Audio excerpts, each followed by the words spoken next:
आपके हिसाब से जब आप चुनाव लड़ रहे हैं तो कौन कौन से मुद्दे हैं जो आपके दिमाग में हैं, जो अगर आपकी पार्टी जीतती है यहाँ से तो आप उस पर काम करेंगे? क्या पिछले 5 सालों में तो कोई काम नहीं हुआ। एक मैं घूम रहा हूँ गलियों में तो इतनी बुरी हालत है, हर गली में जा रहा हूँ वहाँ मुझको गंदे पानी में घूमना पड़ रहा है। तो जो रेजिडेंट्स में रह रहे हैं बेचारे जी, उनकी क्या हालत होगी इसका सहज ही अंदाजा लगाया जा सकता है। अरविंद केजरीवाल की सरकार है, ये भाजपा का विधायक है, ये मुहिम चला रखी है, लोगों को तंग करो, काम मत करो। तो एमसीडी में आम आदमी पार्टी की सरकार है इस वक्त, तो वो तो आपके कंट्रोल में है, मतलब वो काम क्यों नहीं कर रहे हैं? आप जानते हो कि ये जो सरकार होती है, कर्मचारी होते हैं, किसके कंट्रोल में होते हैं? आपको मालूम है आधी अधूरी सरकार है, आधी केंद्र सरकार है और आधी दिल्ली सरकार है। और हमारे विपक्षी जो है सबको रेवड़ियाँ इतनी अच्छी लगने लगी हैं, उनसे बढ़ चढ़ कर वो तो रहेंगी, वो उनको कहेंगे अब और देंगे 2500 देंगे, कम से कम 80% वोट मुझे मिलने वाले हैं। 80%? मैं काम करता हूँ, सब लोग मुझे जानते हैं, सबसे मिलता हूँ, गली गली घूमता हूँ, किसी को अवॉइड नहीं करता, सबका फोन उठाता हूँ। जो वह काम करता है उसे जिताते हैं, जो वह काम नहीं करता उसे भगाते हैं। दिल्ली में ठंड तो इस वक्त सबको लग रही होगी, लेकिन चुनाव की गर्मी में सभी नेताओं के बीच एक अलग ही जोश और उत्साह है। और आज हम पहुंच गए हैं दिल्ली के लक्ष्मी नगर विधानसभा में, जहां हम मिल रहे हैं यहाँ के आम आदमी पार्टी के प्रत्याशी बीबी त्यागी जी से। नमस्कार सर, स्वागत है हमारा चैनल पर। आपका बहुत बहुत धन्यवाद जी, यहाँ पे आके और मेरा हौसला बढ़ाने के लिए इंटरव्यू लेना है। सबसे पहले तो लक्ष्मी नगर विधानसभा जो है वहाँ पे बहुत ही गंभीर मुद्दे जो है यहाँ पे मौजूद है, तो आपके हिसाब से जब आप चुनाव लड़ रहे हैं तो कौन कौन से मुद्दे हैं जो आपके दिमाग में हैं, जो अगर आपकी पार्टी जीतती है यहाँ से तो आप उस पर काम करेंगे? एक्चुअली है क्या, लक्ष्मी नगर में मैं अब घूम कर देखा है कि पिछले 5 सालों में तो कोई काम नहीं हुआ। कोई काम नहीं हुआ जी। वैसे बहुत ज्यादा समस्या पार्किंग की भी है, और सीवर की सफाई कम से कम हो जानी चाहिए थी।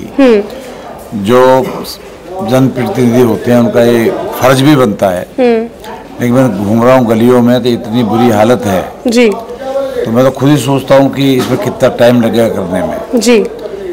हर गली में जा रहा हूँ वहाँ मुझको गंदे पानी में घूमना पड़ रहा है। तो जो रेजिडेंट्स में रह रहे हैं बेचारे जी, उनकी क्या हालत होगी इसका सहज ही अंदाजा लगाया जा सकता है जी।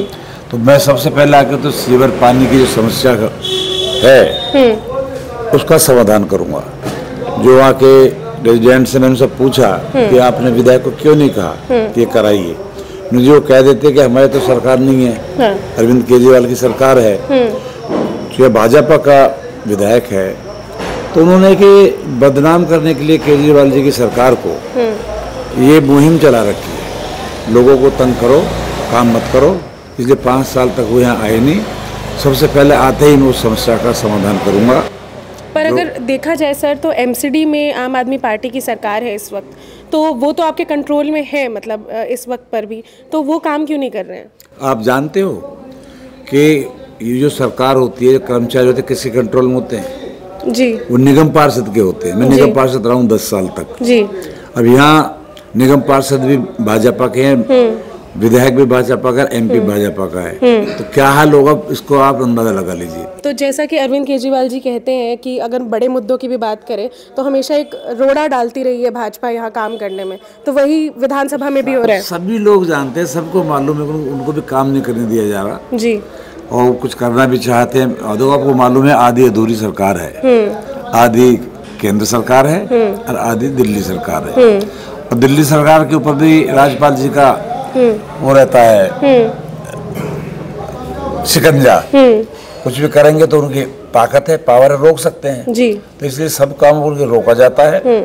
और यहाँ का एग्जाम्पल देख लो, तो सहज अंदाजा आप लगा सकते हो कि जब यहाँ पे आप काम नहीं कर रहे तो आगे क्या हाल होगा, सरकार में क्या सोचते होंगे इनके प्रति जी, उसका अंदाजा लगा लीजिए। शुरू से हम देखते आए हैं कि जब से आम आदमी पार्टी दिल्ली में कदम रखा है उन्होंने, तब से भाजपा एक ही आरोप लगाती है कि फ्री की रेवड़ियां बांटती है आम आदमी पार्टी। और अभी अगर इस मैनिफेस्टो की बात करें तो सब कुछ जो आपके मैनिफेस्टो में है, जो आप शुरू से बोल रहे हैं, वही चीज़ अब भाजपा भी ले आई है। कई चीज़ें फ्री की इंक्लूड की है, अभी महिलाओं को 2500 देने का भी वादा किया है। तो क्या लगता है कि ये जो बस इल्ज़ाम लगा रही थी शुरू से, अब उसी गेम में उतर आई है भाजपा?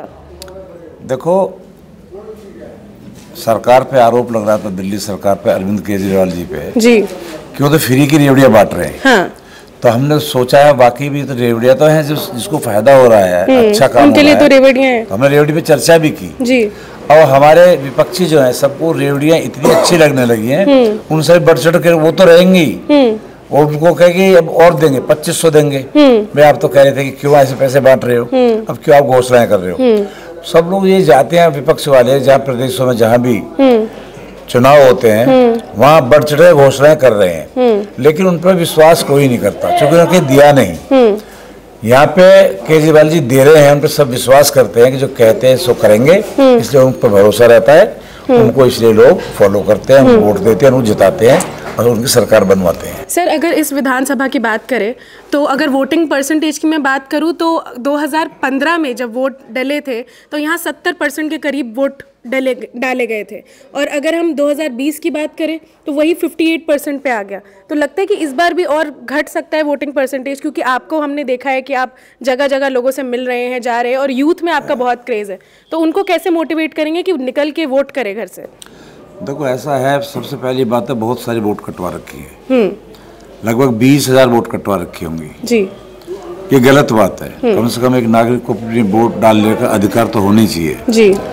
और जहाँ तक परसेंटेज की बात है, सबको उत्साह में भरे हुए सब लोग, कब आएगी 5 फरवरी जी, और हम जो है जाके अपनी वोट डालें। मुझे पूरी आशा, सारा युवा, सब महिलाएं, सब मेरे पुरुष भाई उतावले हैं झाड़ू का बटन दबाने के लिए, बीबी त्यागी को बनाने के लिए जी। ये वक्त बताएगा, आप देखना, फिर आप आना, उसके बाद जी। कम से कम 80% वोट मुझे मिलने वाले हैं। 80% जो टोटल पोलिंग होगा उसमें से आप लगा लें 80% वोट मुझे मिलेंगे जी। मैं काम करता हूँ, सब लोग मुझे जानते हैं, सबसे मिलता हूँ, गली गली घूमता हूँ, किसी को अवॉइड नहीं करता, सबका फोन उठाता हूँ। मेरा घर, मेरे ऑफिस के दरवाजे हमेशा सबके खुले रहते हैं, इसलिए मुझे सब लोग पसंद करते हैं। मेरा परिवार है, बीचों बीच रहता हूँ, बिल्कुल सबसे मिलता रहता हूँ, घर है ये तो। मैंने युवाओं की आपसे बात की, मैंने कहा कि युवाओं का बहुत क्रेज़ है इस बार आपके लिए, तो उनके लिए अगर आप आते हैं सत्ता में तो क्या होगी, मतलब कुछ सोचा है कि युवाओं के लिए करना है? देखो, ऐसा है, मुझे भी लगता है ऐसा, लेकिन मैं आऊँगा तो उन्हीं से बात करूँगा, मैं क्या कर सकता हूँ आपके लिए जी। जो भी वो बताएंगे कि ये सुविधा युवाओं के लिए होनी चाहिए, मैं भरसक प्रयत्न करूँगा उसे पूरा करने की। एक आखिरी संदेश अगर आप लक्ष्मी नगर के निवासियों को देना चाहते हैं 5 फरवरी के लिए?